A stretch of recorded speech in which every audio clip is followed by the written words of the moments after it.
My name is Neil Grabois, and I'm the Dean of Milano GPIA, Graduate Program in International Affairs, which will shortly be having a new official name. This is our fourth panel. We made a decision that when an important issue affecting the nation or the city arose, that we would try to take advantage of the talents of the faculty of New School, and in particular of Milano, GPIA, and put on a panel discussion that would help us understand the issues with greater clarity. So we did one on WikiLeaks shortly after it broke, and had a former ambassador to the Soviet Union who happened to be there with his colleague, who was his cable writer, giving us a sense of what it was like to write cables to the State Department when you were in the Soviet Union, Jack Matlock. We had one on the financial crisis and the impact on cities and states, one on the Middle East. And we thought that given what is happening in Congress right now, that there couldn't be an issue of greater import than to have a conversation on what is happening with the debt ceiling and its larger implications. And I've certainly felt that even the conversation about the possibility of not raising the debt limit was exciting enough, but as it's now compounded or conflated with budget issues and the game of chicken, seemed to me to be so important that to have three distinguished people give us a deeper sense of what the issues might be would be fascinating.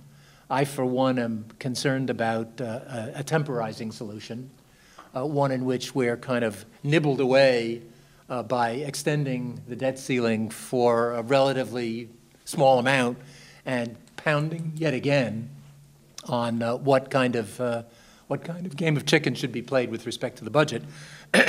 Happily, well, I give my own prejudices here. Happily, Mr. Ryan's proposals have not received the kind of excited reception that he perhaps expected, and that's a good sign. But we don't quite know what will be happening, A, in the country, and B, with the way the debt ceiling is handled. Finding some kind of good solution may depend more on these folks than on the people in Congress. I'm seeing their age of greed, which sounds like exactly the kind of issue that we have to have. In any case, I'm going to be the moderator of our panel, who will give their own comments, I think ask one another questions, and then you folks should answer, or should ask, or you could answer too, ask or answer questions.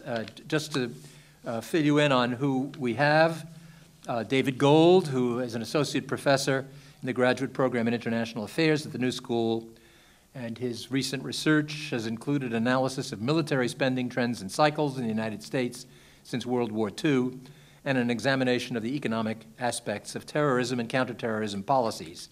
His research is also focused on the economics of the arms trade, globalization, foreign direct investment flows, and national security aspects of foreign investment. Max Fraad-Wolff is an economist and a freelance researcher, strategist, and writer in the areas of international finance and macroeconomics. His work regularly appears in the Asia Times, The Independent, The Prudent Bear, I want to hear more about that, the Huffington Post, BBC, NPR, Al Jazeera in English, Bloomberg TV, The Wall Street Journal, and many other international outlets. And Jeff Madrick is a regular contributor to the New York Review of Books and a former economics columnist for the New York Times. He's editor of Challenge magazine, visiting professor of humanities at the Cooper Union, and a senior fellow at the Roosevelt Institute and the Schwartz Center for Economic Policy Analysis at the New School. His last book, The Case for Big Government, was named one of two 2009 Penn Galbraith Nonfiction Award finalists. His new book is entitled Age of Greed, The Triumph of Finance and the Decline of America, 1970 to the Present. And I'm delighted to welcome the three of you. And David, I think you'll start it off. and then Max, and then Jeff.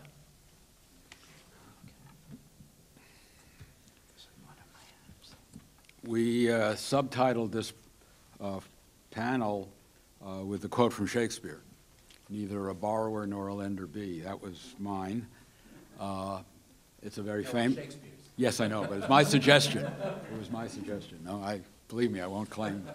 I know there's some confusion about who actually wrote the plays, but I'm not that old. It's a very common statement. If one goes back and actually reads the passage, it turns out that it doesn't quite mean what many people have suggested it means. Those of you who know the play, Polonius, the advisor to the king, is sending his son off to college, to Paris, and he's giving him advice. And after telling him neither a borrower nor a lender be, the very next sentence is basically saying, don't lend to your friends and don't borrow from your friends because you will lose the friendship. It's not quite the same as don't ever borrow or lend, but don't go into business with your friends. I think many people would consider that fairly good advice. You're likely to lose your friends. Shakespeare also wrote a whole play about debt, The Merchant of Venice. There was a wonderful production of it on Broadway that my wife and I saw. And I had never really been familiar with the play except for the cliches. The cliches being, of course, about Shylock. The word itself entered the vernacular as a sort of an insult about people who are Jewish and who are sneaky and who exploit you and things like that. The play itself, however, is obviously, since it's Shakespeare, is much more sophisticated than that. In fact, the title character is not the moneylender, but the merchant. The merchant who is portrayed in part as a really decent and honorable man, with the exception that he's a vicious anti-Semite, but this is the Middle Ages, who seeks to help a friend who wants to get married and wants to have enough money to put on a really good wedding, but doesn't have it. So he decides to loan his friend the money, but he himself doesn't have it because the ships that his next cargo is coming on, he's a merchant after all, haven't arrived yet. So he goes to who else but the person who lends money to borrow in order to get over this gap in his income. And Shylock lends him the money, but it's obvious that there's a long relationship between the two of them, a master-servant type relationship. Shylock is getting a little frustrated by that, to say the least. Also, he just has found out that his daughter is marrying a Christian and running off. So he demands as collateral the famous pound of flesh. And the rest of the play, of course, the ships don't come in, they have the trial, so on and so forth. What's lost in a lot of the discussion of it is that it isn't about that debt itself is wrong, it's about the social structure within which it occurs in medieval Venice. That because of the laws based on, handed down from the Vatican, Christians aren't allowed to engage in borrowing and lending. Therefore, who else can but the Jewish population? But it doesn't change the social relations between the two. So the merchant, who's, as I say, portrayed as a really good guy, is in fact what we would call a rather nasty person towards the Jews. And Shylock, who's now portrayed popularly as a nasty person, is actually someone who spent his life in this environment and has basically had enough and is trying to use whatever he's got to strike back. So those kinds of relations are often how debt is perceived. And I think we're still seeing some of that in the present debate. There are plenty of other examples. People quote from Ben Franklin, from Dickens. There's religious writing, St. Augustine. There are usury laws. In fact, there's still some on the books in the United States. And in New York State, there were usury laws at least through the 70s and maybe even later, limits on what legal interest could be charged. And of course, there is still the phenomenon of loan sharking. People who are far too risky to get regular loans find other sources. So there are a whole bunch of these kinds of things that I think are kind of pervading some of the discussion about debt. The issue of the debt ceiling, this goes back to 1917. The original law was passed when the Wilson administration needed to raise funds for World War I. And Congress, under the Constitution, Congress has the authority to limit, obviously, government spending, and they decided then to impose this ceiling on the size of the debt. Over the years, the debt ceiling has been both raised and lowered. Yes, it has been lowered. After World War II, for example, it was lowered. I forget how many times, but quite a few. Much of the time, it's kind of pro forma, although even when it just sort of goes through Congress fairly quickly, there's obviously a use for it, for the debate. And many times members of Congress will get up and they'll rail against the debt and talk about how we're don't want to have a burden for our grandchildren. Those tend to be people in the minority party, of course. And it's gone back and forth between the two parties. I saw a note, the two senators from Iowa, there's the liberal Democrat Tom Harkin and the conservative Republican Charles Grassley. They've both been there for forever, I guess, decades. Whenever these votes have come up, whenever the White House has been Republican, Grassley has voted yes and Harkin no. And whenever the White House has been Democratic, Harkin has voted yes and Grassley no. So, you know, the question of whether this is a point of principle or partisanship, it's clearly partisanship, and the question is how much principle is there in this. I think the way I approach these is not to ask a question about the debt ceiling itself, but to ask a question about debt. What is the function of debt, and how can we possibly step back and evaluate debt, particularly in this case, government debt? As the example from the Shakespeare, I think, illustrates, debt is a fairly fundamental part of any kind of modern economy, any kind of complex economy. Debt is necessary to, as in the merchant, to even out flows of resources. Debt is necessary to engage in certain kinds of long-term finance. In fact, in my classes, I don't ask for an exact show of hands, but I sort of ask generally how many students are borrowing for their education, and you get lots of people with shaking their heads yes. Presumably, we don't consider that to be anything wrong, and the reason being is that by getting an education, on average, people increase their expectations of their lifetime incomes. Plus, it gives them more status, a credential, and a way of having a little bit more say in what they do in their work life. So that debt is considered acceptable in part because there's a long period in which the returns can be realized and the debt repaid. Similar debt for investing in capital, investing in a business, investing in expanding the business. That's also considered acceptable. Why? Again, because the purpose of the debt is to expand productivity, expand the ability to contribute, and therefore the debt can be repaid. Until the recent crash in the mortgage markets, I always used buying a home as an example of debt. I still do, but now I have to say, well, I don't mean this what's going on right now, but up until then. And there the example is that if someone wants to buy a home, a house or an apartment, very few people can afford to pay cash for a home. Most people borrow, take out a mortgage. Now, it's possible you can save up to buy a house, instead of paying the mortgage back, put the money in a savings account, and you'll accumulate, et cetera. But by the time you do, the price of the house has probably doubled. In addition, you have to pay rent because you've got to live someplace, so you're paying double. And in addition, you know, many people look to buy a home when they start to expand a family. By the time you've saved enough to buy a home, the family is now gone and you want to downsize.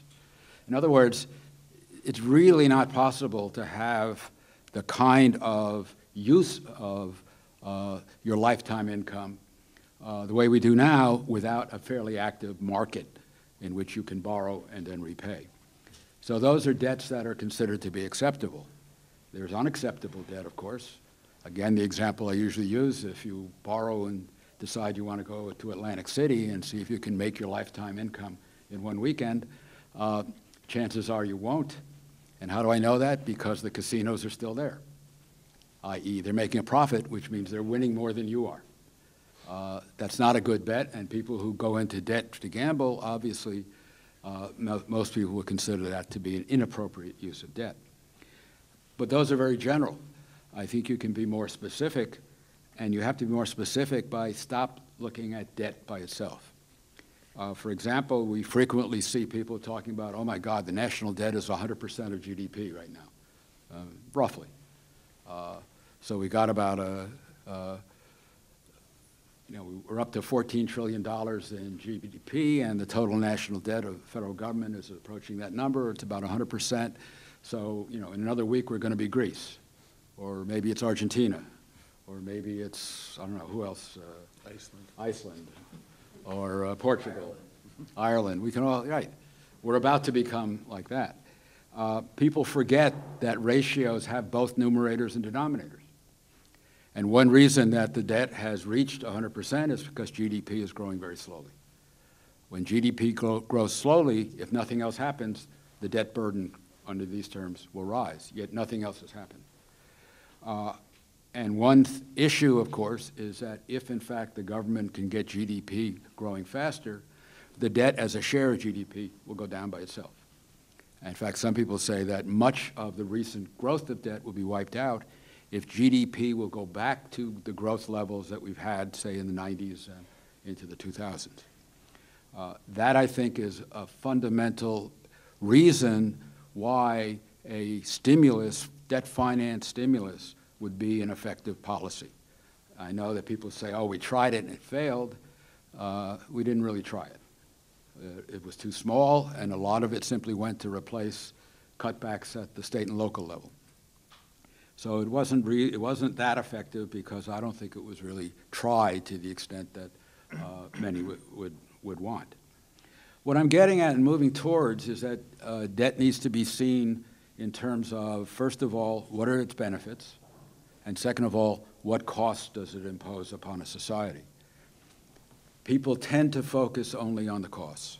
In much of the discussion, you'll keep hearing the term, we are simply shifting the burden to our grandchildren. Our grandchildren are going to have to pay back our debt. Well, I have 2 grandchildren. I don't think they're going to understand it. They're 5 and 2.5. If I tell them that by the time they're in their 30s and 40s, they're going to be paying back my debt, I don't think they'll particularly understand it, and in fact, it probably won't be true. If you go back to the Eisenhower administration, we just had the 50th anniversary of Eisenhower's speech on the military-industrial complex. We had a forum before. Bill Hartung, who's sitting here, was part of that, who's other people who have written about the military-industrial complex. Eisenhower had, for much of his professional life, been leery of defense contractors. He thought that they were simply were manipulating the government in order to make profits. But also, Eisenhower was someone who really wanted to keep the federal budget balanced. And that's one reason why he did not want the military budget to rise, because he felt that once it started to rise, it would be hard to stop, and then you'd start running debt. So his approach was that partly because of his view of how the defense budget was determined, and partly because of his views about debt, that was part of the background of his speech on the military-industrial complex, or where he mentioned the military-industrial complex. And he's the one who used that phrase that we are simply adding to the burden of our grandchildren. Our grandchildren are going to have to pay off our debt. The reality is, of course, is that most debt is never paid off. Okay, now people say, well, individual households have to pay off their debt. That's only partly true. Go back to my mortgage example. You buy a house. You live in it for 30 years. You decide it's time to downsize, you sell the house. You pay off the mortgage. You pay off your debt. But the person who's bought your house probably enters into a new debt. So while your debt is paid off, the debt is never paid off. It keeps going and going, like who's that, the bunny? The Energizer bunny. It keeps going and going and going. And you can find that same pattern in most kinds of debt. There are companies who are constantly in debt. They refinance. There are people who are constantly in debt, refinance. Or more likely, there are people who are in debt for a period, pay it off, and then someone else, in the case of the mortgage, picks it up. I don't have the numbers in front of me, but if you look at private sector debt, it's occasionally will go down, but most of the time it keeps growing. So I think the question really is the public sector. Does the public sector debt, is it different than the private sector? Well, I think it is, but not for the reasons that people point out. I think it's different because it's safer. It's different because it's more liquid. It's different because it has the monetary authority behind it. It's different because it has the economy of the United States behind it, whereas if I buy a house, I have me behind it, not the economy of the United States. But if the federal government goes into debt, it has the economy of the United States behind it in many ways. Now, that doesn't mean that we can just say, oh, any debt you want is fine, because obviously there are costs. There are interest costs and there are opportunity costs. When you pay interest, and one of the things that's rising rapidly in terms of government spending is interest on the debt. It's rising because of the size of the debt, but it's also falling because of interest rates are so low. In fact, some people have argued that in this interest rate environment, the government should borrow more in order to build physical capital, the infrastructure debate, in order to improve roads, to improve transportation networks, communications networks, power networks, so on and so forth. That this is a perfect time for the government to do that because the benefits to the economy over time are going to far exceed the costs in terms of the interest payments. So a view of debt in terms of cost-benefit would give a very, very different framing of the debate that we are now seeing. And the debate we're now seeing is, I don't know what word to give it. It is distressing, disturbing. It is stuck in an idealized past that never existed. It is full of cliches, and it is full of hidden agendas and hidden ideology. It is, if you look at the people who are making different proposals, if you look at, for example, Congressman Ryan, something I wasn't aware of, one of my students mentioned that Congressman Ryan is another acolyte of Ayn Rand, and he asks all of his staff members to read her books when he hires them. So if that's, I mean, I'm not sure how far you can take that, but certainly if his vision of a society is anything like what the Randites put forward, then that helps understand some of his proposals. Lowering taxes on the upper brackets and cutting back on services for lower income people. So a lot of what we're seeing is not really about debt. I think it's about the use of debt and the use of these analogies to justify other kinds of positions. So I think the debate about the debt ceiling is partly practical, partly partisan politics, partly ideology, and partly different visions of what the economy should look like. I'll make one other point, which is that a lot of these proposals that are being put forward are suggesting that the real problem that's creating such an imbalance between taxes and revenues is the safety net. Medicare, Medicaid, Social Security. Paul Krugman, one of his recent blogs, pointed out that one of the reasons we're seeing a rise in safety net expenditures is simply time. This is 2011. The baby boom started in 1946. If you do the arithmetic, the first baby boomers are turning 65. That means the enrollment in Medicare is going to start rising. All right? Many of them may already have, and many more will begin to enroll in Social Security. So simply by population changes, expenditures are rising. And other programs are also being attacked. Programs on education spending, on various health expenditures, so on and so forth. Yet those are programs that are supportive of what economists are increasingly labeling as human capital. And human capital is increasingly seen as one of the main sources of economic growth. I mean, everyone says we now live in an information economy. Well, where do people think information comes from? Education and health expenditures are crucial elements of integrating people into an information economy and improving people's abilities to function at a high level in an economy which is dominated by less and less by physical labor and more by intellectual labor. Yet these programs are continually looked at as if they were somehow redistributive or social. And I think that it may be necessary to start using a different language. I mean, conservatives have done very well in rebranding. You know, the inheritance tax is now a death tax, right? Well, I think we should start talking about social welfare spending as if it was capital expenditures, with economic growth as being the result. Because these are expenditures to improve our abilities to create human capital and improve our abilities to create and disseminate knowledge. And as we cut them, we're basically hurting ourselves as a society by not putting resources into these areas. Okay, so I think you're about to tell me that I'm running out of time. Okay. The market's okay. Okay, so thank you for coming here. I think I'll try to pick up and take some of the flowery gist that David was nice enough to share with us. So I think our debate about debt socially in the United States right now might also fall loosely into the space of another famous quote from Mr. Shakespeare, and that would be, "It's a tale told by an idiot, full of the sound and the fury and signifying nothing."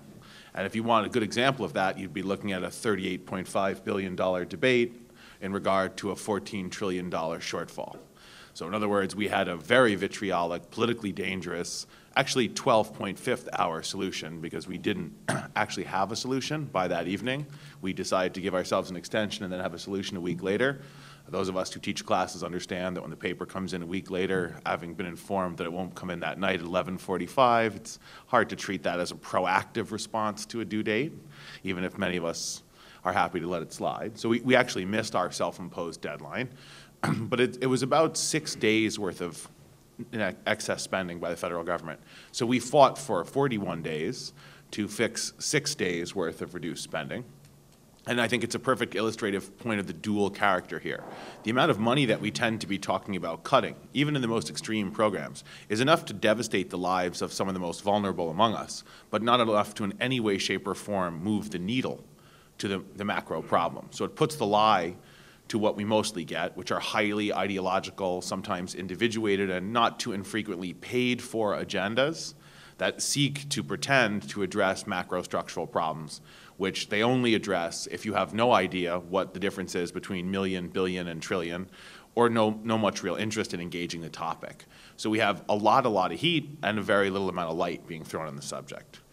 What I'd like to do with your time that you're nice enough to yield to me this afternoon, despite the seductive nature of what's going on outside, I mean the weather, I don't know what's going on in your personal lives, but the weather at least, which I feel I can speak appropriately at the present time.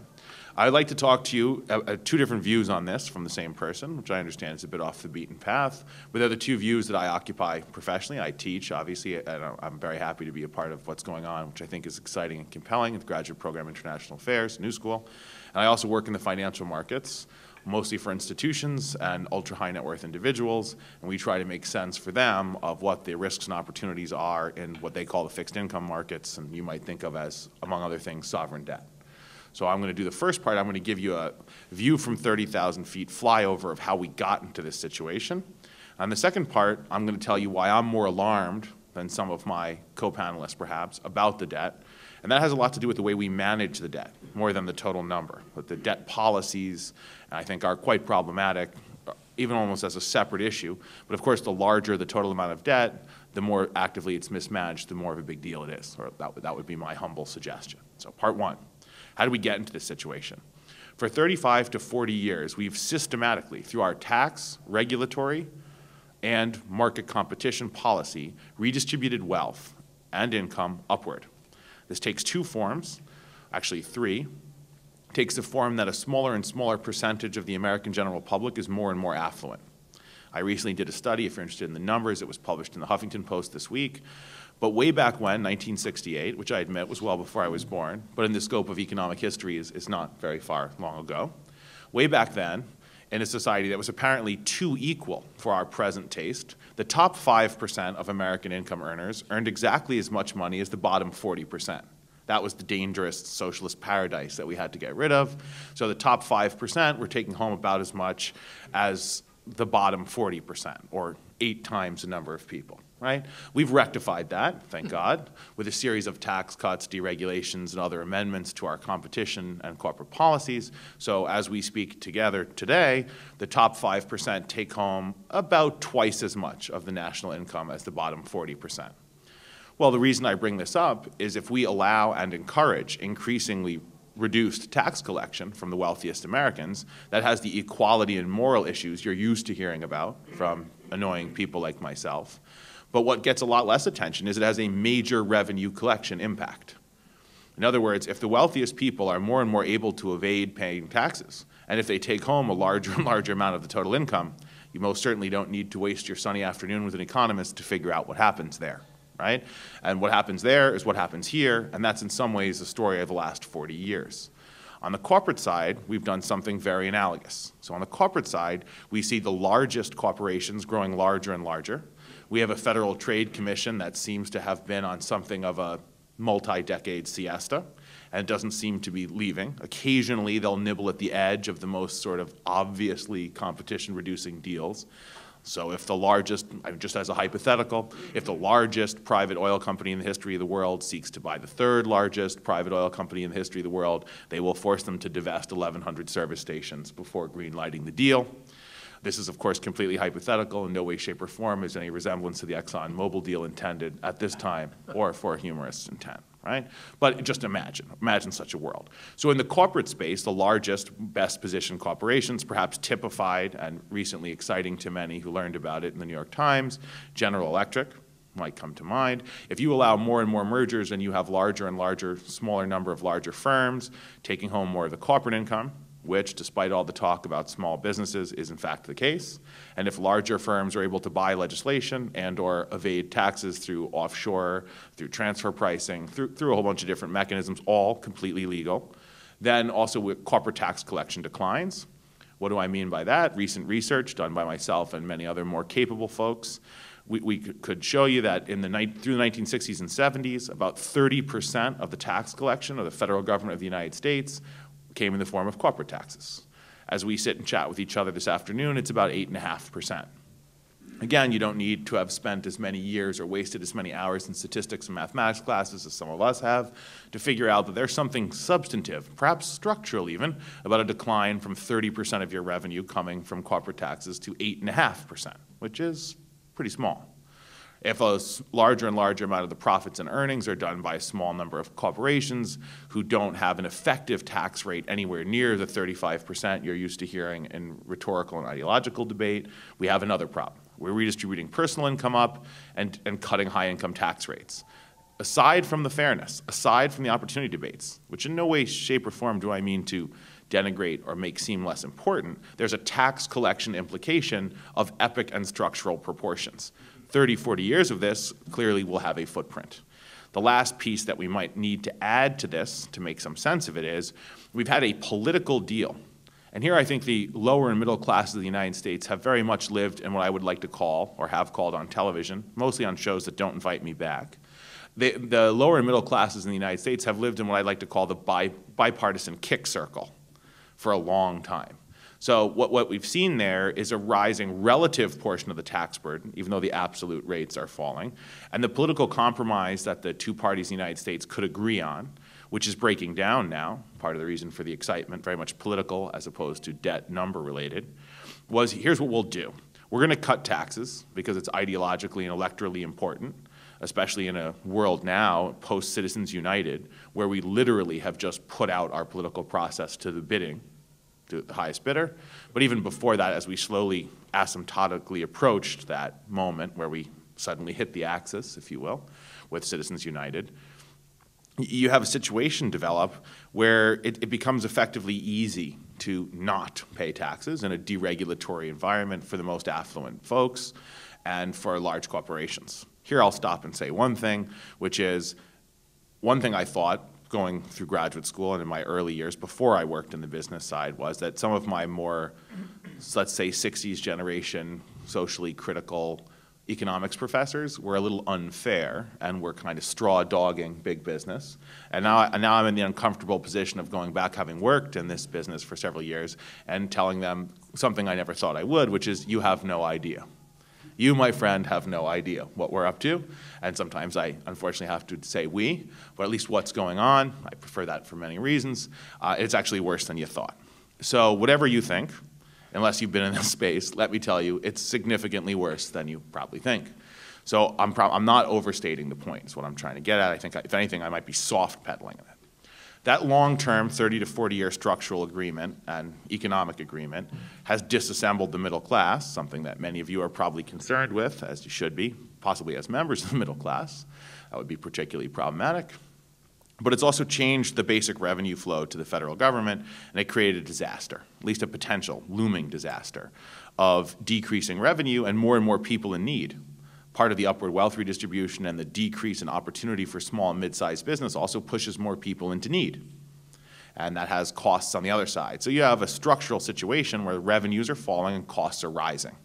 The political agreement to sort of solve this problem was first and foremost the kind of thing that the Democrats and Republicans continue and historically could always agree on, which is, hey, let's pretend the problem's not here, get a little of what we each need for our constituents, and go home for the summer.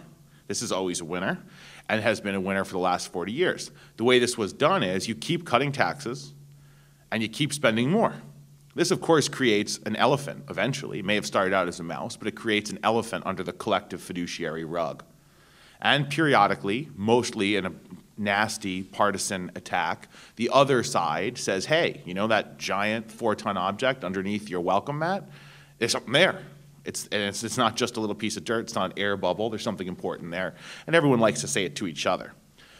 We would probably still be in that counterproductive long slide had it not been for the great disaster of 2007, 2008, right? And then I would say ... I'm not sure we're done with that. I'll leave that to the Q&A. But whatever, we'd all agree that something went terribly wrong in the US economy in 2007, 2008. And what we did is surf, really, in a lot of ways, several $1 trillion in a 10-year flow, somewhere between $5 and $10 trillion over the next 20 years, from private sector balance sheets that were basically shattered onto public sector balance sheets. And we did that for the general public, although they don't think so, we actually did. And we did it for major corporations, particularly in the financial space, but not only in the financial space. This massively accelerated the basic structural mismatch between structurally declining revenues to the federal government and structurally increasing costs. And we now are at the grand crossroads of sorts. Now, one we've been supposed to have crossed pretty much every 5 years since 1968, but haven't managed to get across the street. Unlike the proverbial chicken, we're not left to wonder how we got to the other side of the street. We're now left to wonder if we can get to the other side of the street. But we now have a basic political and economic choice with epic proportions. If the middle class doesn't earn enough, can't pay any more taxes, and if wealthy people and large corporations earn quite a bit and aren't paying any taxes, we either give up the kind of social safety net that was built on a middle class which no longer exists, or we go back to some schema of corporate and progressive taxation. We can't really sweep anything much more under that rug. Not so much because the debt is so large, although I do think that is an important part, but because it's structurally impossible. The cat is out of the bag. The world has now seen this, and the American investor class has seen this. Part of what the same redistributions I mentioned a few seconds ago produced is a pool of investable cash in large corporate hands and ultra-high net worth individual corporate hands that's huge. Once that crowd knows, globally, not just in the US, once that crowd knows, you eventually have to do something. You may be able to squeeze this along for another 12 or 18 months. I think you know that as quantitative easing. But you can't do it forever, right? And so the moment is here. The moment is here to do that. We already have the Federal Reserve announcing actually yesterday that they're going to increase their $1.65 trillion position in U.S. Treasury securities, which means the Federal Reserve Bank of the United States has bought $1.5 trillion worth of government debt in the last 18 months, and that's quite a bit. They obviously can't keep that up. It's controversial for them just to continue at the balance sheet level they're at, which is what Bernanke announced in his unusual and first official press conference earlier this week, which I'm sure many of you saw or somebody talked about with you anyway. Now I'd like to take the other side of it, the view from the institutional investment community, which is why I think the handling of the debt, as well as its size, is an issue that has to be dealt with and is a little more urgent. So I may agree to disagree agreeably with some of the folks in the room and some of the folks I'm honored to be on the panel with. And I do think that the debt problem is quite pressing. I do think it's here and now, and I don't think there's a whole lot more than 12 to 18 months before structural steps and programs are put into place to change the amount of debt, but more importantly, how we manage the debt we do have. So a word about debt. If you're talking to institutional investors or making what are called strategic portfolio allocations for your clients, this is how I like to conceive of debt. And I'm able to convince this to convince even the junior traders of this. And if you know what junior traders are like, that's not easy. So the idea, you can think of U.S. sovereign debt in the following way. It's a sale, an advance sale on future tax returns. Right? So what you do when you sell sovereign debt in any country is sell the future tax receipts and or the assets of the federal government. There's really two ways to pay that back. You can collect taxes, or you can privatize and sell stuff that belongs to the government. Those are kind of your binary options. You have the two, and for a lot of reasons, we mostly assume you're selling your future tax receipts, in part because you can keep collecting taxes, and once you sell the national parks, unfortunately, you can't sell them again unless you have a political upheaval and renationalize them, which has a tendency to alienate some segments of the investor community. So that's usually considered a bad option, and at best a one-timer. So you're selling future tax receipts. Selling future tax receipts while talking to the world about how you're going to collect less and less taxes in the future, shockingly enough, is a somewhat difficult sell. Okay? You want to see a very real example of this so that you're not left in the unenviable position of taking my word for anything. The U.S. Chamber of Commerce, not particularly the most government spending friendly organization in American history, writes a letter to the Republicans, particularly the Tea Party, last week, about 10 days ago, telling them that in no way do they approve of the idea of a debt ceiling showdown. This is then immediately seconded by the Business Roundtable, more progressive than the U.S. Chamber of Commerce, but generally not seen as a major progressive source of insight or lobby activity in Washington, D.C., and I think for a good reason it's not seen that way. Big business doesn't want the dislocation, and they're nervous, right?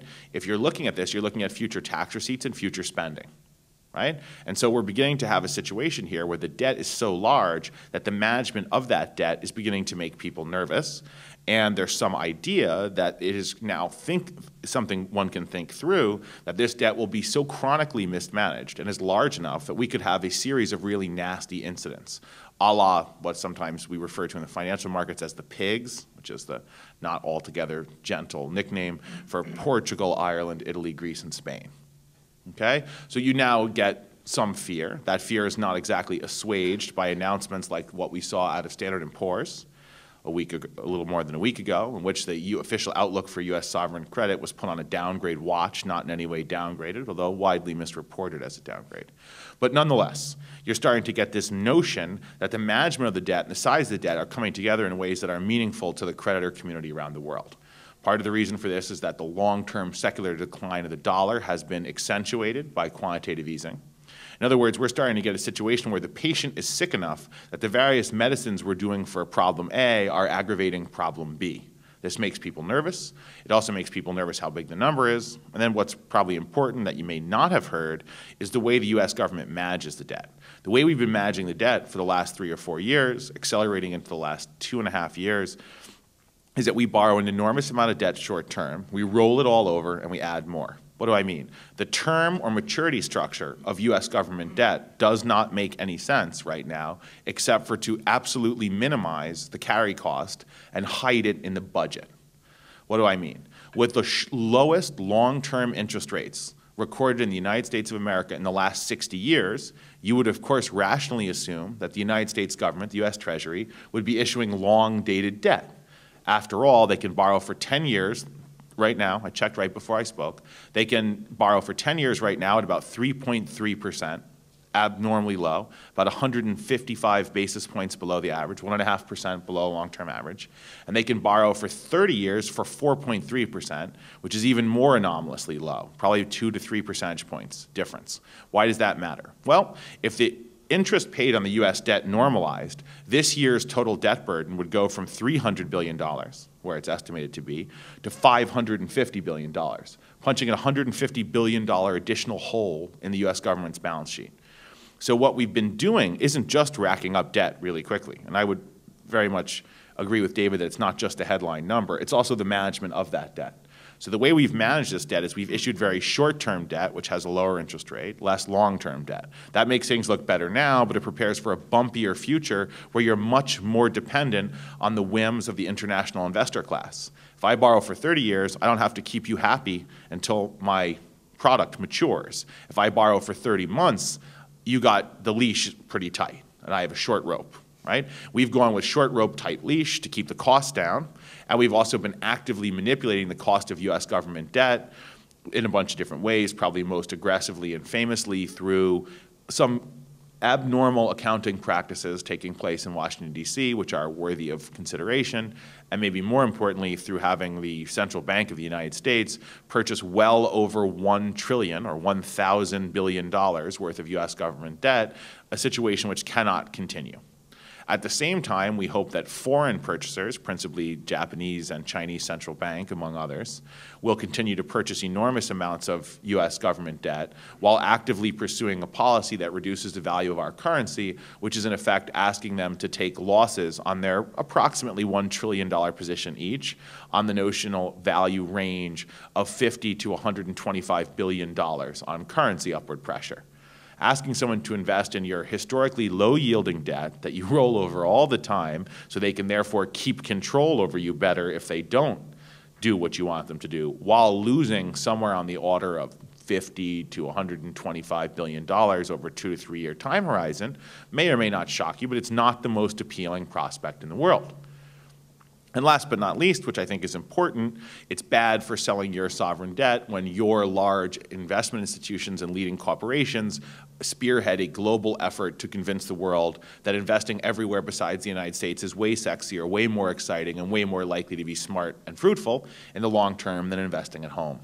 So this would be the sort of final piece of the puzzle. What do I want to leave you with? In no way, shape, or form sadness or depression. There's lots of ways out of this, okay? This is not preordained. It doesn't have to end badly, nothing like that. That's not my point. But what I do think is that we have a structural problem that we tried to cover over with debt. Debt will not solve that structural problem anymore. It has to be addressed, and it has to be structurally fixed. Cyclical attempts to fix it in the short term don't work. They just make the problem worse as we kick the can down the road. We should have got off that track a long time ago. This crisis of 2008 is an opportunity. It would be nice to seize it, but I obviously have some idea of which side I'd rather see win, and perhaps you do too. That may be better for the Q&A, but that particular coping mechanism is over. It's being made problematic by a fundamentally flawed and basically broken debt management system, which in the short term, I very much agree with David, is actually probably a bigger problem than the overall debt number, and that's probably why we hear so much less about it and so much more about the overall number. I look forward to addressing your questions and concerns to the best of my ability in the Q&A. Thank you. Thank you all for being here, and thank you for the opportunity to talk about these issues. I think there will be some disagreement between Max and me anyway, maybe Max and David. I did want to start somewhere else, but I must emphasize this point about cyclical change. The main cause of the huge rise in debt as a percentage of GDP was the recession, and the Bush tax cuts, the two main causes. To some degree, the prescription drug programs. This is a near-term, sudden rise in debt. While it has structural characteristics and maybe long-term trend characteristics, the huge increase is directly related to the credit crisis, the subprime mortgage bubble bursting, the credit crisis, and the recession that followed. The way to deal with it is to make sure we're out of a recession and get a strong economy back to generate the revenues that can be taxed. Now, is there some crash coming down the road if we spend money now to try and get the economy back on a growth track? I just don't see it in the near run. This is Max's area. He runs the numbers on it, so I like to hear more specifically about those numbers.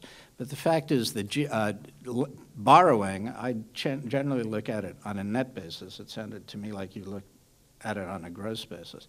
Net borrowing is not, as a percentage of GDP, expected in any, the CBO baseline budget or even more realistic adjustments to the CBO baseline budget. The CBO is constrained by conservative, sometimes unrealistic adjustments. The debt to GDP ratio doesn't start to fly up until the 2020s. Let me return, however, to where I wanted to begin originally. Debt is the smokescreen. Debt's the cover story. Debt's the rationalization for what has become a strong ideological push to make government smaller. This really isn't so much about debt, though debt must appeal to some evolutionary instinct we all developed 10 or 15 million years ago about being thrifty. One example or one piece of evidence about why I say that is all the official deficit reduction plans, budget balancing plans, involved cutting spending more than raising taxes, all of them including Obama's. The Ryan plan in the extreme, the Simpson-Bowles plan, 2/3 to 1/3, cuts in social programs and to some degree defense spending versus increases in tax revenues. The Rivlin-Domenici plan, something like 55% cuts to 45% tax increases. And that was the one where there were big tax increases, proposed tax increase on VAT. Now, why is every plan proposed weighted towards cutting government spending more than raising taxes? What does that have to do with balancing the budget? Did any one of these plans include a justification or an analysis for keeping government spending at a certain level? The Ryan plan is absurd. It wants to keep it at 19% for a while, going down to something like 14% of GDP. The Domenici, the Simpson-Bowles plan also has a top for which there is no economic justification. I forget what it is, something like 21%. You would think there is some consensus among economists, some broad middle, and we know the economic spectrum has moved to the right among economists, some consensus among them that government spending should not be any higher or it would reduce economic growth. There is no such consensus. The best work done on this was done by a mainstream economist, Peter Lindert, from the University of California at Davis, and he showed no relationship between the size of government, doing cross-country analysis in the post-World War II period, no relationship between the size of government and the rate of growth of GDP. None. You can't find it. Of course, there are economists who will claim you can, and their analyses invariably fall apart. So I take this not so much as an argument about the size of government, but as demonstration of the fact that this debate we're having is not about economics. Economics is the cover. It's about ideology. It's about making government smaller. I gave a talk at the Bush Institute a few weeks ago in Dallas I was the only one there. This was about, the irony is it was about 4% economic growth, rate of growth a year, how it will save America. Now, I'm sure I was the only one who pointed out that since the Bush tax cuts, GDP growth, that is from trough of the last recession to the top of the expansion, from 2001 to 2007, not including the recent recession, but before that recession began, that was the slowest rate of GDP growth of any similar trough to peak in post-World War II history. The slowest GDP growth after the big Bush tax cuts is what we got in America. Employment growth, even worse. It was the slowest, but it was the slowest by a big margin. We didn't get much capital investment. The rate of capital investment growth was the second or third slowest in the post-World War II period. So here we have, on the one hand, we have no justification for keeping government smaller in these budget plans. And we have no justification for claiming that tax increases lead to long-term secular economic growth. None. People don't even raise the issue. Ryan, I think we know, is an ideologue about this. I didn't know he loved Ayn Rand, but that explains some of it. We didn't even have to know that, however, to know why he's doing what he's doing. One of the great ironies, but what I wanted to point out is I do my rap for what was a very conservative crowd, and Karl Rove was, jibing me from time to time. He was on this podium with me.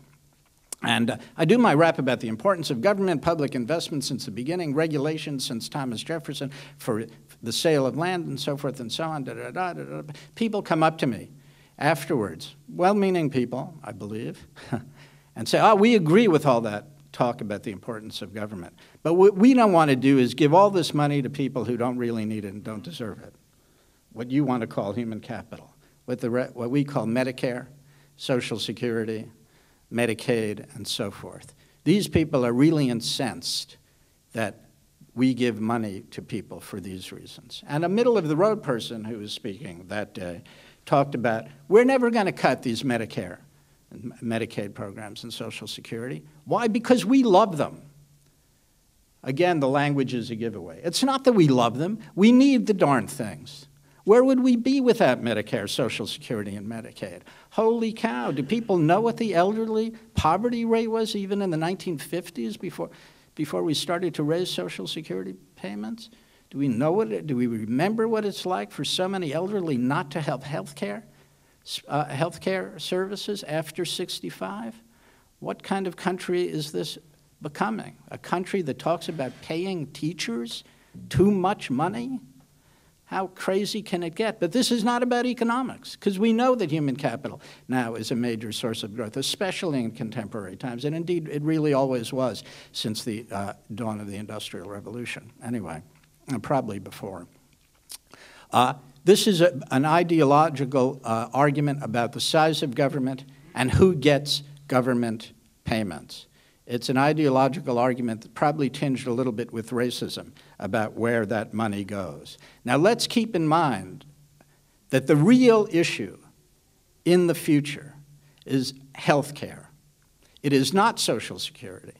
Social Security is expected to go from, outlays are expected to go from 5% to 6% of GDP.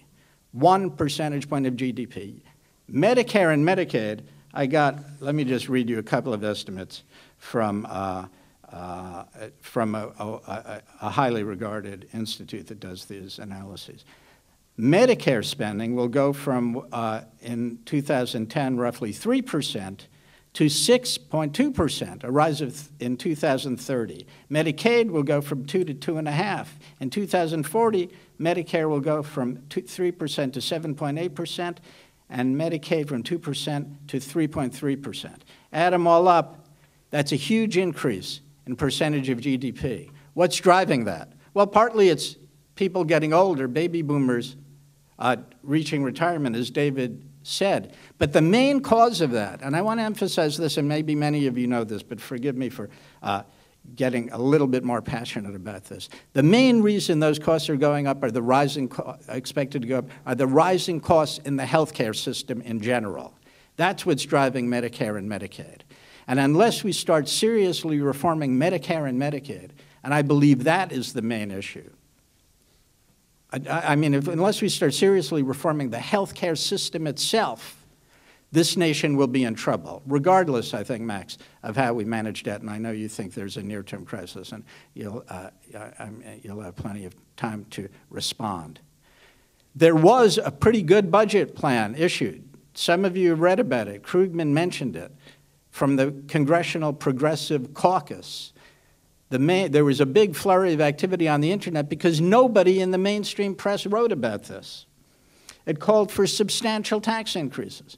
It called for substantial increases in taxes on higher income people. It called for the total doing away with the Bush tax cuts of 2001, and indeed the immediate rescinding of the tax cut on high income people.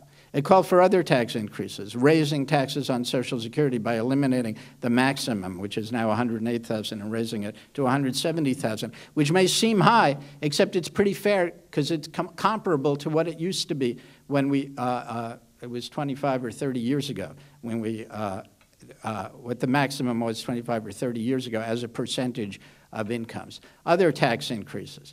It called for some serious reform of Medicare, a public health exchange system, negotiations of drug prices, and so forth. None of this made the light of day. It would have balanced the budget if the projections were correct in 2021. I myself don't think we need to do that, but that's what the Progressive Caucus did. It would have done that. Nobody, so far as I can tell, in the media, in the main media, you know, I shouldn't say that. There's probably somebody out there, some quirky guy. Well, now that what's his name? The old sportscaster's not around, you don't know. But maybe somebody like Ruth Maddow picked it up, or maybe even Elliot Spitzer, I don't know. But hardly anybody talked about it seriously, and I don't think the New York Times has addressed it. In the old days, this budget plan, when I talk about the old days, it's apparently around the time that Max was born. In the old days, this would not have seemed to be an outrageous program whatsoever. It wouldn't have seemed way left of center.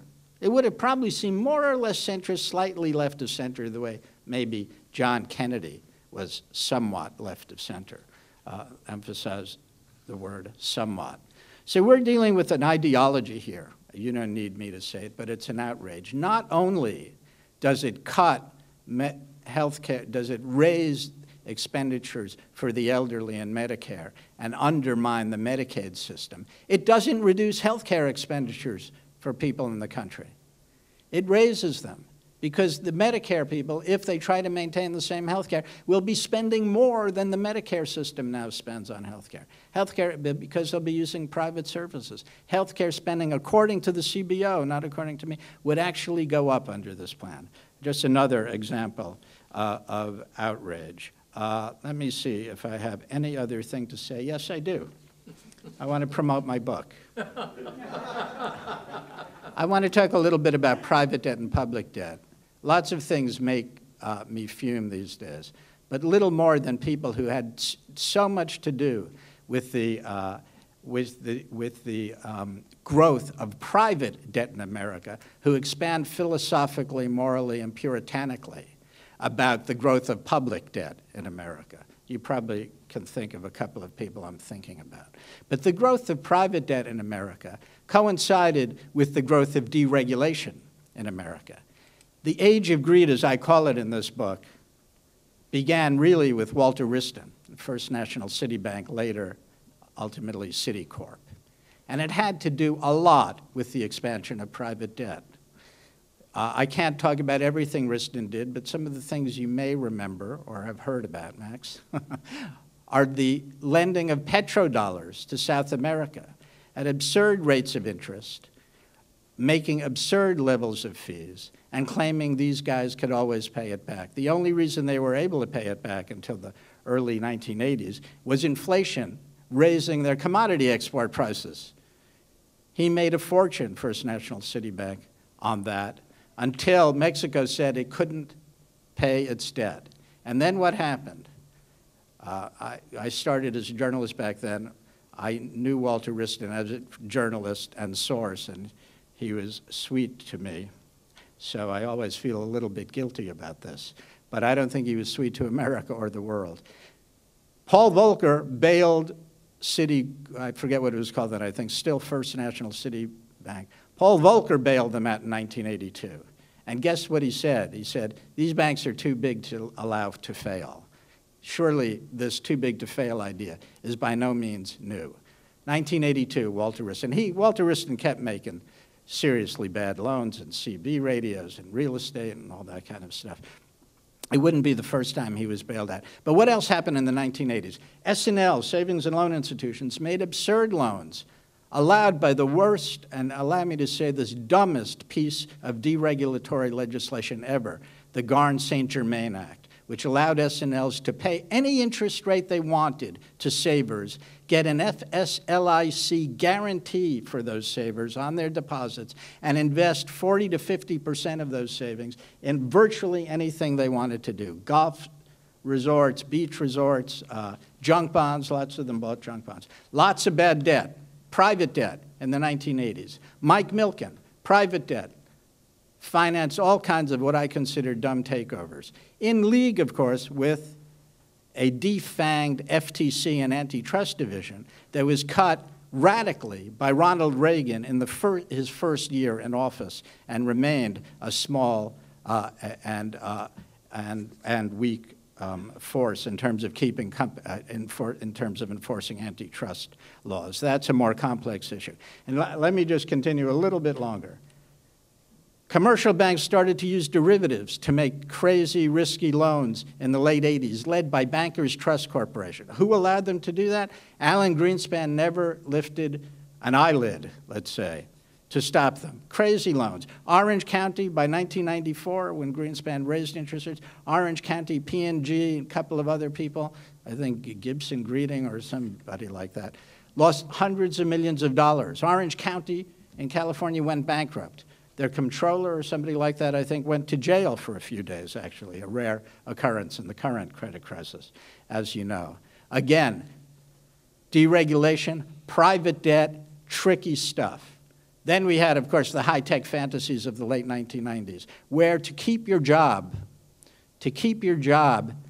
in a major investment firm, you had to lie to your clients. You simply had to lie. And don't take my word for it. You had to lie about the quality of those high-tech investments and the likely success of them, or you lost your job. And it wasn't me. It was later testimony by people in those investment banks. And then all the debt to Enron and WorldCom, all the debt for nonsense development of telecom, fiber, and so forth, done by Citigroup, which was the final merger that Sandy Weil implemented between Citigroup and Travelers, which at that time included Salomon Brothers. And I know I'm carrying on too long in WorldCom.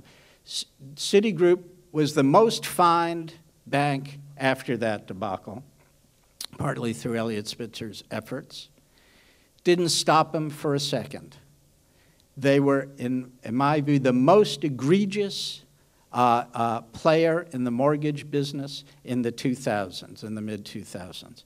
Their actual leverage ratio for a commercial bank entity was 48-1 by 2007, largely because of all these hidden CDOs they owned and hid in SUVs and other off-balance sheet conduits. 48-1 when we were complaining about Bear Stearns and Goldman Sachs and so forth being at 40-1. I grant they were probably higher than that and only reported 41 at the end of the quarter.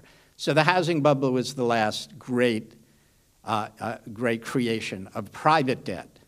Why all the anger at public debt? Why isn't there more anger at private debt and a more serious attempt to control private debt? And why were the leading figures in private debt, are they so up in arms about public debt today? Private debt has a great deal to do with the calamitous situation we now face. Thank you. I think some of the issues have been joined in a clear way. But if I may take advantage of sitting here with you to ask a question which seems to be underneath the economic issues in some ways, which is a dramatic shift in the intensity of the ideological differences. And this may be more a sociological question and an economic question. Although what we're seeing is of 40 years duration, perhaps, since that Cornell economist decided that deregulation of the airplane industry was the right way to start, and that moved us into further fascinations with deregulation. But why is the argument of Jefferson and Hamilton all of a sudden rearing its head in a more dramatic and more obvious way? Republicans and Democrats were closer at other times, not close, closer. Now the intensity of the ideological notion that you characterized as not willing to pay for other, which is clearly the argument being made either directly or indirectly, having a profound effect, which wasn't the case. In Nixon's time, proposals for health care were dramatically democratic and open in comparison to what we see today. What has caused, is it a change in world economics? What's the nature of the argument for this sudden intensity of ideological difference and the notion that at all costs the size of government must either look more like Europe or look more like Dickens? Well, I'd feel guilty to speak first, but this is an issue, since I spoke for so long just a second ago. But this is an issue close to my heart. It isn't sudden. The crucible era was the 1970s. That was the rise of Friedmanite economics. That was the rise of certain types of political figures like Greenspan. That was the rise of shouting bond traders like William Simon, who became Treasury Secretary. That was a period, however, when anger towards government rose significantly. And the example I always use, and I'll tell it quickly, is this one. Ronald Reagan was in his second term as governor of California and wanted to leave a more conservative legacy than he actually had left. Didn't quite know how to do that. He was quite successful as governor, partly because he compromised. Came up with this idea, helped by a guy named Louis Euler and a couple of other people in Southern California, to reduce state income taxes and reduce state income taxes permanently by an amendment to the Constitution of the state of California. He campaigned vigorously for this in 1972, I guess it was, or maybe it was late 71. I'm getting my years mixed up. Milton Friedman got out of the hospital to campaign. Other famous conservatives campaigned. He lost badly. Californians voted against reducing the state income tax in late 1972. It was called Proposition 1. 5 years later, after double-digit inflation, huge recession, a lot of discussion and, I think, misinformation about government as a cause of recession and money, growing money as a cause of inflation, growing money as a cause of inflation. We got what was their names? The Proposition 13 in California, which significantly cut property taxes permanently, and I think many of us would agree, undermined the great California education system ever since. In 5 years, we went from the loss of Proposition 1 to the overwhelming victory of Proposition 13, and tax revolts occurred across America beginning that year. That was the crucible. That was when ideology, I think, shifted. I'll yield whatever time is left to everybody else. Max, do you want to pick up on some of these issues, since Sure, some of your ideas are in tension with others? I don't Not others of yours, but others of theirs. Fair enough. I don't disagree with that take. I do think that part of the reason that we see so much rancor and attack, though, is that the actual area of disagreement between the dominant voices in the Democratic and Republican Party is tiny, and you have a lot of individuation in an age of social media and 24-hour cable, where everyone is trying to be the ultimate front man for whatever, or front woman for whatever it is they're pushing, and the actual distance ideologically between these plans is disturbingly small. So I too agree, having done a little work with them on that progressive caucus budget, I do think that was meaningfully different. But if you look at the difference between a sort of viable version of the Ryan budget and what came out of the from Erskine Bowles and Alan Simpson, the actual area of disagreement is disturbingly small, even though the rhetoric of disagreement and dispute is massive. But I think part of the success of the Republican Party is that the Republican Party has done an incredible job of basically convincing that the U.S. public that they're at war with the government, it's a zero-sum game, and that the Democratic Party is illegitimate, ill-intended, and populated by sex perverts, cowards, and deranged pacifists. And this colors the debate in all kinds of weird ways. So we now have the third president in a row in which the whole world watches a humiliating and absurdist spectacle about the legitimacy of the president, whether it's the alleged sex life of one guy or the alleged Kendonesian birth origins of the next. This has sort of spiraled out of it, and I couldn't come up with anything nastier than what these people often use to describe their own agenda, which is when they point out sometimes to younger liberal strategists that the reason they keep losing is because they're stuck in the reality-based community.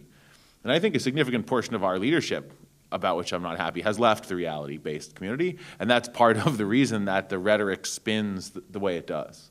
And I realize that that doesn't do a particularly yeoman job of answering your question, but it's probably about as much as my thoughts would merit for comment on that. All right, let me take a slightly different view. I don't see it as being such a sudden shift. Historically, we've gone through periods like this before. We've gone through vicious anti-immigration periods before. We've gone through periods where the rich were the targets. We've gone through other periods. But just sticking with the last century, certainly the rhetoric in the 1930s was pretty intensive. Against Roosevelt, there were people who were arguing essentially a pro-fascist position. There was a lot of race baiting in the 1930s. The Klan was very active, and there were people on radio. The equivalent of the Glenn Becks were on radio in the 1930s. And if you go to the post-war period, the big movement after World War II was to attack New Dealers as being communists. That explains McCarthy. It explains Nixon. And that continues. The John Birch Society labeled Dwight Eisenhower as a conscious agent of the Soviet conspiracy. Dwight Eisenhower, okay? So the notion of people departing from reality-based. And when Kennedy was elected, there was a lot of sentiment about how he's going to take orders from the Vatican. By the way, when Reagan was elected, who's also Catholic, nobody said a word about that. And no, he wasn't a good Catholic. Well, some don't think Kennedy was a good. Yeah, his father. Right. Some might say. But I think you can trace this, and obviously Max mentioned Clinton. I mean, the Wall Street Journal ran stories of, if people may remember, who killed Vince Foster, and hints that it was Hillary and Bill because Foster was going to supposedly spill the beans about one of their investments. I mean, how many times have you seen someone say that a Republican president is a murderer, which was the implications, and this is the Wall Street Journal, not Glenn Beck. And of course, now with Obama, there's obviously, I think, a racial element. I don't see how you can deny that. I think also a number of these types of movements flourish when there's some kind of domestic crisis. So the 30s and today have enough similarity that people are, in many respects, are struggling to figure out what's going on and where their role is. And it's not, in some cases, it may not be that hard to paint the government as the villain.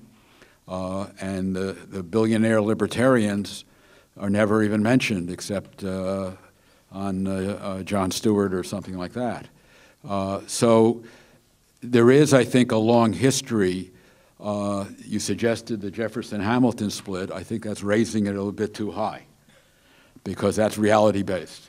But there's always been this notion of treating politics really as a blood sport and less as a chance to shape where a country is going and more to just vent. And is it increasing now? It feels like it. I certainly agree it feels like it.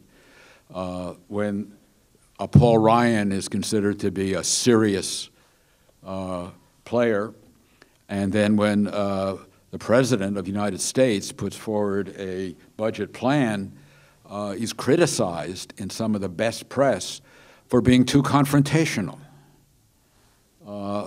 Paul Ryan is serious, Barack Obama is too confrontational. I mean, my head spins, right? I mean, I think Obama is one of the least confrontational. I wish he were more confrontational. He's one of the least confrontational presidents we've had. But, all right, I'll stop there. Well, you used the word vent. You ready to vent? Yes, sir. Dangerous intro to the Q&A.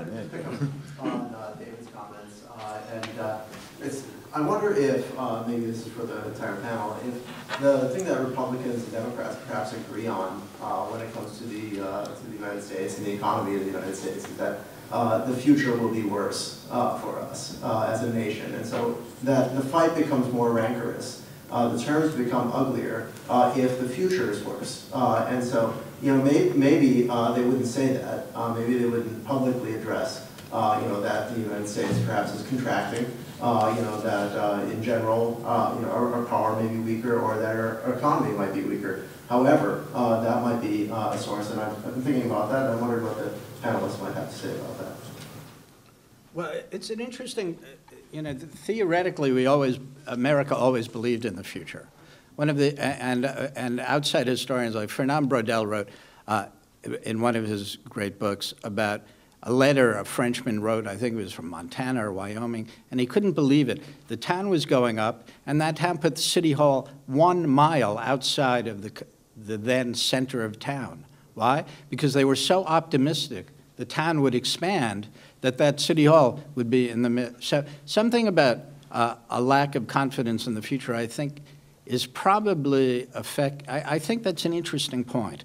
On the other hand, just to reiterate some of the things that some of the other panelists were saying, rancor has very often characterized American politics, and a certain amount of pessimism. And the dean was saying about Adams and Jefferson, but you know there was extraordinary rancor over the Alien and Sedition Acts. I mean, extraordinary. The nation was coming apart over it back then.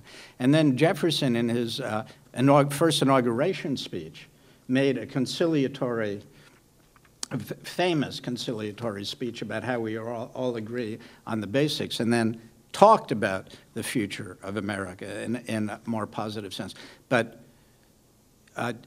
so I'm not sure that accounts for rancor, because I think we have a very long tradition of rancor. The Jacksonian period was unbelievably rancorous.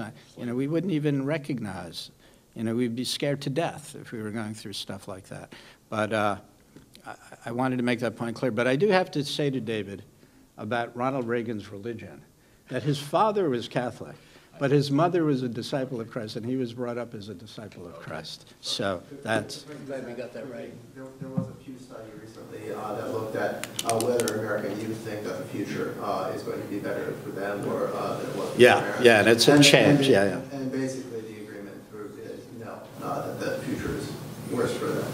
And so that, I think, plays very strongly into a sense of America, and that's why I think what you brought up, that we've always thought in America that the future would be better. Well, you know, we don't have good ideas about what happened in the 19th century, so when you say always, people tend to be talking about the post-World War II period. There is an irony. I think a recent book in the last 3 years or so that correlates the growth of America to the fact that educationally it was more advanced than the rest of the world, that it was providing elementary education to more people in percentage terms. Then later on, more people got high school educations, then more people got university educations, and we have stalled and have been stalled for some time now, where in Europe, if you look at the number of universities being created in China per day, it's truly extraordinary. We have invested less and less in education.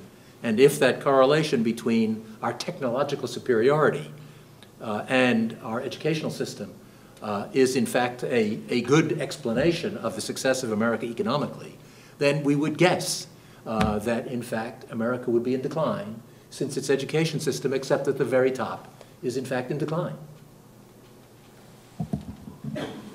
One thing to add to this just for a second. Not only that the dean has supported what I said before about human capital. I always support you. Yes, of course. But on Sean's point, I was reminded in the mid-'90s, My stepson was meeting various female friends and brought a few of them home to meet his mother. And I remember one of them, this was around 1995, announced that she didn't think Social Security would be there when she was ready to retire. Not that it would be low, that it wouldn't be there. Now, where did she get that from? She got it from political rhetoric. She didn't know anything about how the system was structured or financed or any of the projections or anything about the demographics and how the projections take the demographics into account. She was responding to what was being bandied around. So I'm suggesting that there may be what we call a simultaneity problem. Are people pessimistic because they know something about what's happening, or are they pessimistic because they hear others talking about something that's going to be happening? So some of these polls I take with a grain of salt. What is the evidentiary base for what they're saying? It may be, as Jeff says, that, yeah, there's changes in how the U.S. relates to the world that suggest to many people that the good times are over and we're in for more, whatever, competition or et cetera. Or maybe they're just responding to what the debate is, and the debate may be more ideologically driven, having to do with who's going to get what share of what's left, and that may be part of their response. So my answer is I don't know. And just to speak to the point, too, I do think there's a bit of an age breakdown, and I do think that if you're a child of Reagan and Bush and Clinton and Bush again, and even Obama, maybe even particularly Obama, all you've ever seen is a government provide, by most people's appraisal, less and less good services, while your family, unless you're very wealthy, is poorer and poorer and has a harder time affording things that Americans believe are their middle-class birthright. So part of the reason you think this, even though it may be inaccurate, is because it is a lot of your lived experience, right, filtered through the particular ideological lens, with all the spots, cracks, and myopias of that lens, filtered through the particular ideological lens of your day. So it's the evidentiary experience through the subjective lens of your day. And I also think that there's a lot of the rancor has to do with the fact that a significant portion of the artist formerly known as middle class is literally going through the meat grinder. And people who are in enough duress are very desperate, and they're very angry. And then the game really becomes, how do you focus that anger and where do you focus that anger? But you have a fairly angry, upset group of people, and how that breaks down is always has a certain randomness to it, and the angriest voice tends to win. It doesn't mean people are attracted to it because of its clarity or its foresight or its intellectual depth and heft, but they may be responding to the anger and to the all-encompassing nature of some of the commentary, whether or not that commentary is particularly insightful, accurate, or, for lack of a better phrase, reality-based. We have a dangerous structural deficit that's either looming immediately or down the road, and would Jeff and Max argue with each other? Yeah, I don't think that we have a dangerous structural deficit in the near term. I do think we have a serious structural deficit in the long run. I think a lot of people argue, well, if it's in the longer, when I mean the long run, I mean the late 2020s. A lot of people will argue we have to deal with it right now. If we're going to deal with, we have to deal with the long-run deficit right now if we're going to make any headway. That's the argument that a lot of people make. I mean, in a time when we might slip right back into recession so easily, to cut expenditures or try to deal with that now, I think, is extraordinarily dangerous. Max deals in the financial market, so he has a different point of view, I think. No, I don't actually disagree with that. In other words, I do think we have a structural deficit. I don't think you can solve it right now. I do think that you want to be able to have a long period response. I don't think you want to be forced against your will on someone else's timing to make a response. And I think that the way you pose the question, and I don't mean any disrespect by this, tells us about the debate. In other words, the idea is that if I think there's a serious budget deficit, if I think we need to address it, then we have some kind of consensus that I want to see less social spending. That's that's actually not what I'm saying. I do think we have a structural problem here. I don't think structural problems are fixed short term. I would liken it to the imported energy problem the United States has. We're always going to have tons of imported energy, and I usually stop listening to people with a story about their great plan to get us off imported energy really soon, because I know this is somebody selling me Florida swamp real estate, right? It's ridiculous. We're going to have a lot of imported energy. That's the future, and I have absolutely no problem with that. Isn't that a source of energy, though, the Florida It could be. Listen, Florida is a great source of hot air, so for wind and any number of other things. And an important place to have your brother be governor when it's election time. But aside from those various features that we know from regression analysis, we also do know that if you want to have a long approach with a maximum policy flexibility, then you do want to address it now. I actually agree with Jeff. I don't think that no one's going to loan money to the United States, or the interest rates are going to spike out of control in 13.6 weeks or sometime in the next 12 months. I do think, though, that we've disempowered part of the more progressive part of the country by being short-term liable to the international bond markets, and even the specter of those bond market responses does get people's attention. I'll give you an example. For 3 years we've heard from, roughly for 3 years we've heard from conservatives that the bond market vigilantes are about to force a national reckoning. Across that period, the actual interest paid by the US government has monotonically declined to a 50-year low. In other words, every piece of evidentiary data we're getting mitigates in the exact opposite direction. So you might think it would have weakened that position, except for that position's gotten stronger and stronger and stronger and stronger and stronger. So my argument, I think I actually agree with Jeff more than maybe you think here. I'm arguing about the political constraint here. I don't think that it's going to, the short-term immediate trigger would have to be a political or ideological decision. It would not be basic underlying repayment ability. Because the bottom line for the United States, which is best if nastily summed up probably by Charles de Gaulle, is that the United States has a position that nobody else does, right, in this place. Our currency, your problem, et cetera. The United States, the reason you keep the United States solvent isn't because you need to get paid back. It's because the United States is the guarantor of the global economic system. And for the foreseeable future, if it goes down, it takes everything with it. So I don't care how nice your little tiny lifeboat is, you get sucked down by the undertow if the Titanic goes down, and everyone who's not completely crazy realizes that. So the sort of default scenario that you get the talk show hosts talking about, and debt repudiation, this is shamalama ding dong. I mean, it's not interesting to me at all, and if I told my clients, I'd be fired, right? So I don't deal in that stuff. But on the other hand, there are political constraints that are real. And I think Jeff's point maybe dovetails in a weird, unintended, and not completely agree way with me, is that just if we have an inflated crisis partially manufactured, and I agree with that, by ideological, pre-existing, long-standing ideological commitment to the American right, I'm not sure that that can't also trigger a crisis. Mm-hmm. So, just to put some numbers on it, this will take 1 second. The debt to GDP level, net debt held by the public, based on the CBO baseline adjusted for some realistic assumptions, will be about 69% in 11, and it would rise by 10 percentage points to 2021 to 80% roughly. I mean, that's high by historical standards, not by World War II standards. But by 2030, because of Medicare and Medicaid and healthcare expenditures, and the interest rate on the growing deficits, that debt to GDP level can rise to 140%, and by 2040, well over 200%. And that's, I just wanted to put some numbers on that too. That's the term structure. I think that's a really good point. That does have to do with the term structure. We should have a median term structure. I realize this may be overly technical, but we should have a median term structure between 9 and 13 years. In other words, the average debt of the US government should be due 9 to 13 years, especially with super low interest rates. And we've actually watched that walk down toward more like 3 years. And the reason this becomes a big deal is because you're going to roll over $9 trillion in U.S. government debt every 3 years. That means every month, at every auction, at every maturity, you have to have an oversubscribed auction for $150 billion in U.S. debt.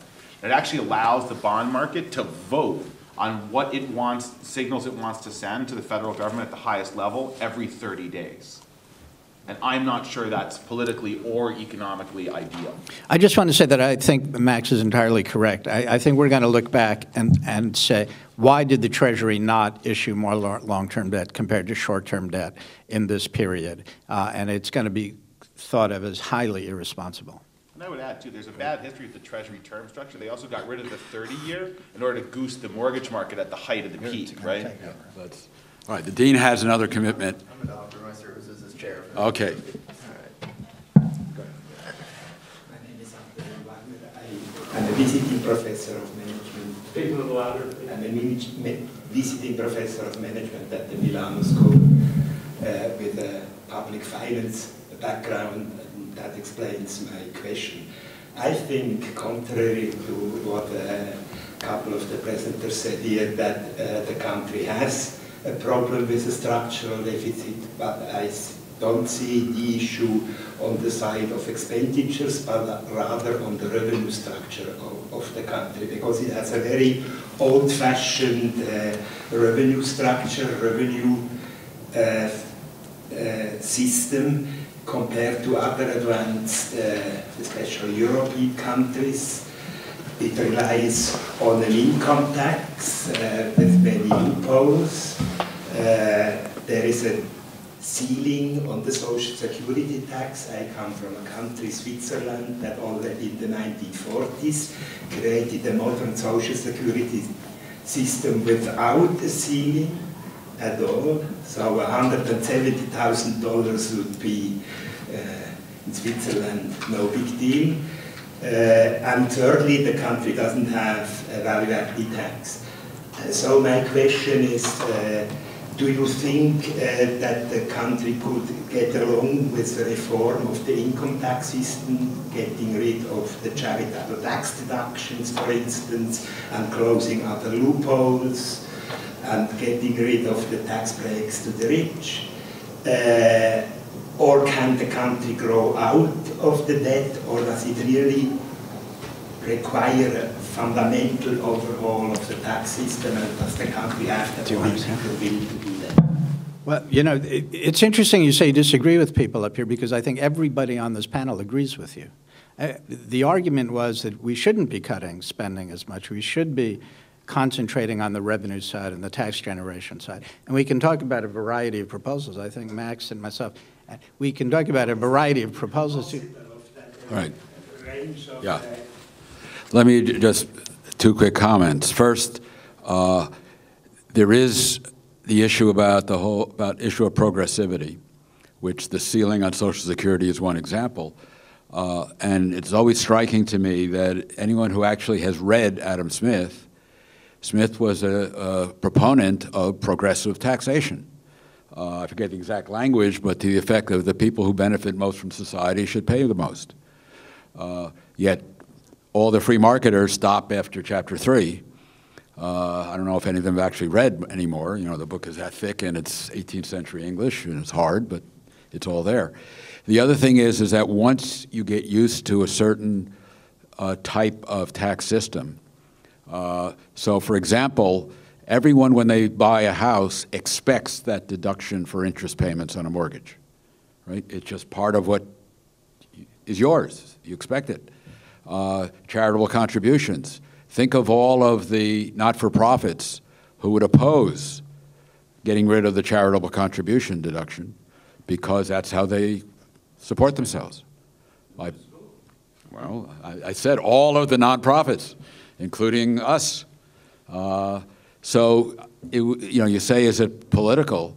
I mean, the value-added tax is a little less controversial, but there's still the issue of progressivity because lower-income people spend a higher proportion of their income on consumption than higher-income people, and therefore more of their income is subject to the tax than higher-income people.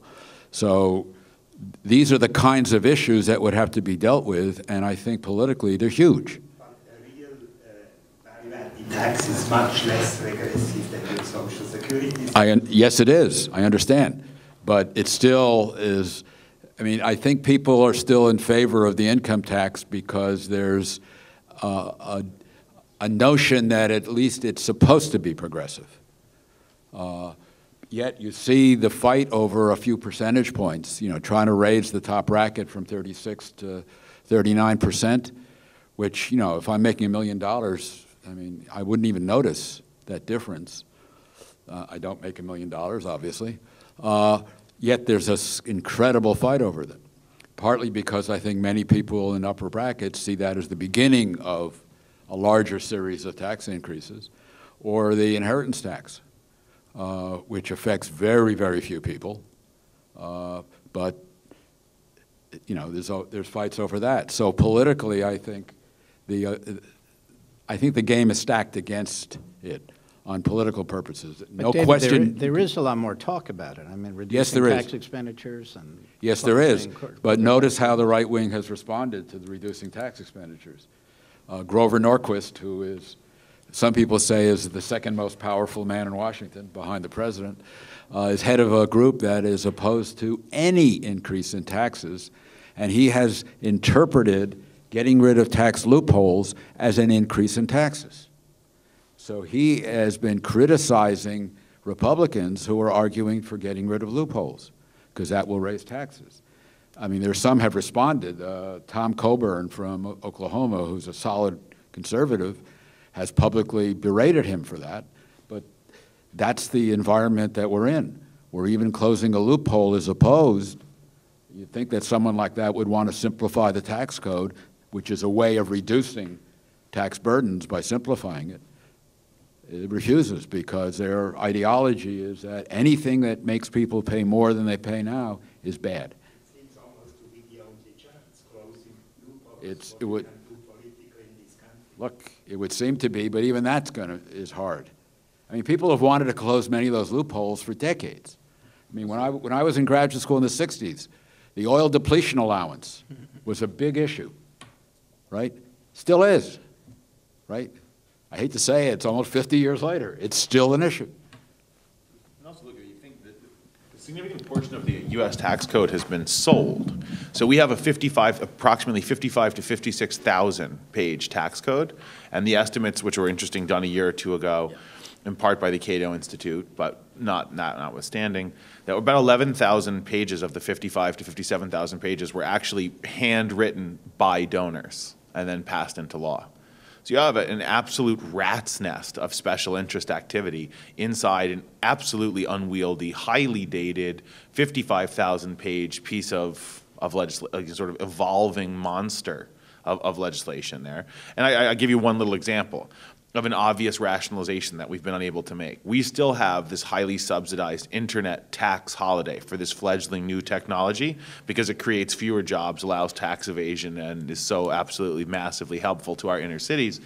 In the midst of the largest structural unemployment crisis we've had in decades, nobody has seriously considered taxing the ballooning amount of activity going on the internet.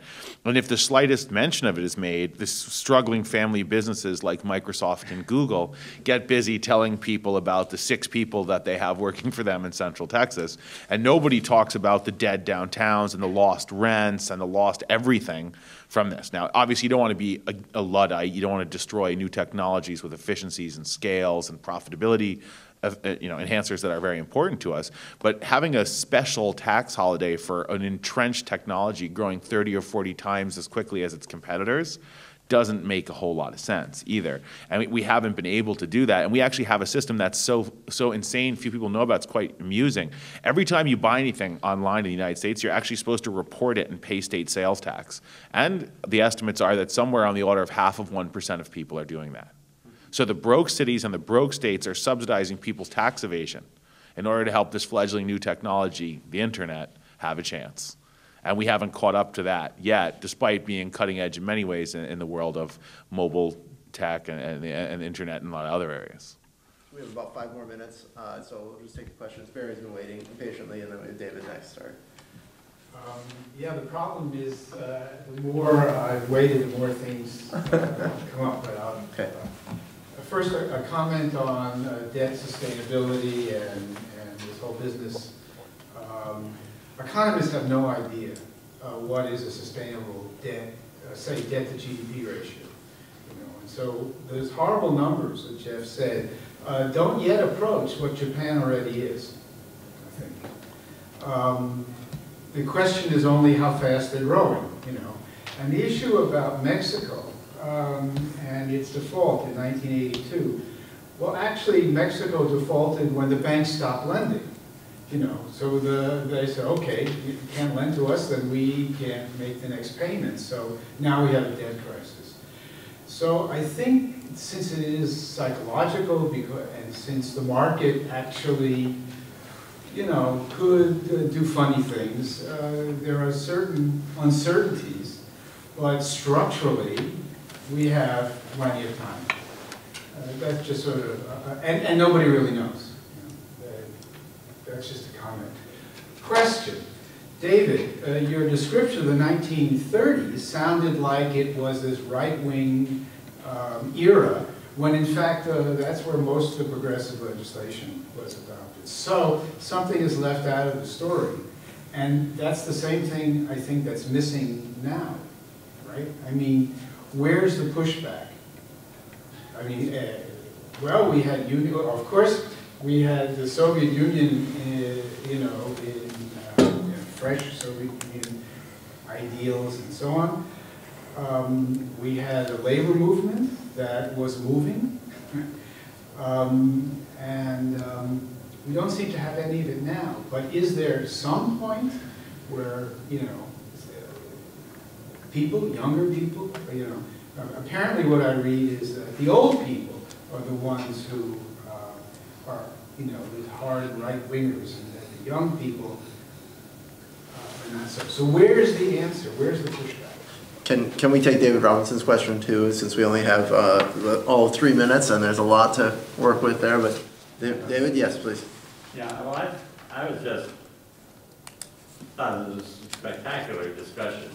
For one thing, with all I've read, I've never seen anything substantial about the debt management issues in the paper. This has not been a big issue with Paul Krugman or op-ed pages. The average length of the debt, and I think that's a critical and important issue that you've raised, and I'm just pleased to learn about it. But I wish that there was much more discussion about it, and that Treasury, that Geithner could defend it, or at least talk about it as an issue, because I've never seen it before. But I did want to say that you can go back to the 1986 Tax Act, which was a pretty good act, which disappeared pretty quickly. But I will also add that because David doesn't make $1 million, he doesn't think that 33% is going to matter to somebody who makes $1 million. The reason they have $1 million is that they worry about the future. Okay, we just have a couple of minutes, so panelists, please. Well, yeah, I think Max raises very good issues. Summers has been challenged about, Summers when he was there was challenged about that, and Geithner probably still is. And I think they did lengthen it a little bit. I mean, but I don't follow it closely. But you raised a good point, and Max raises very good points. It should be discussed much more. I know some people, including myself, wrote about it once or twice, but it doesn't get picked up, including by Krugman. On the issue, I don't quite know what you mean, Barry, by where's the pushback. You mean the pushback from the left now? Well, since the push is from the right, yes, of course. Well, you know, one area where there was strong liberal support, first of all, there was Franklin Delano Roosevelt in the 1930s. That is not a small issue. We don't have him around. Okay. But secondly, there was a strong intellectual class that was bent in that direction. They came out of a progressive period that began in the late 1800s and early 1900s and was still gaining force, and a recognition that the economy had changed and become industrial, and that there were a lot of costs and workers needed protection, and there was some success in that. But, you know, some of this comes, I call it the crucible of the 1970s, but the intellectual class did turn conservative in the 1970s, begin to turn conservative, led by economists. I mean, economics is a highly conservative, so it's hard to find substantial support for a more reasonable point of view. I'm surprised the Progressive Caucus, I'm interested you worked with it. I want to know who else worked with the Progressive Caucus, because they came up with a really interesting plan. And then there's the media, which is about as pusillanimous a bunch of people as you will ever find. I mean, you know, most of the cockroaches in my house are far more courageous than the media. And they always, you know, they say, well, we now have somebody supporting the notion that there is gravity, but we have to turn to this person who believes there is no such thing as gravity to get an equal point of view. And, you know, he's very courageous for coming on here and claiming there is no gravity. So some of that has to do with that, and the rise of Fox News and CNBC, which is basically a conservative news broadcast. Yeah, let me, Well, maybe Let- David understands. let the me, question. let me quickly, just one quick response. While no one is really talking about the debt management issues, there are people arguing that this is a time for the U.S. to borrow long in order to invest in long-term projects. That low interest rates on long-term debt is the perfect time to borrow for infrastructure and education. Well, Krugman has made, a lot of people have made that. So they're partly talking about that. But Barry's question is quite important. Part of it is the shift in the economy, basically away from an industrial base of the labor force, so that organizing was a key issue. Part of it is pushback from the right, so starting with Taft-Hartley, so labor organizing has become more difficult. Part of it is in the 30s, it's harder to blame government because government was tiny for the Depression, but now government is bigger, so it becomes more visible and something that can be blamed ideologically.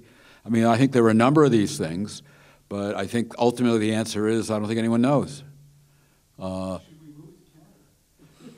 Well, you know, Vancouver's a nice city.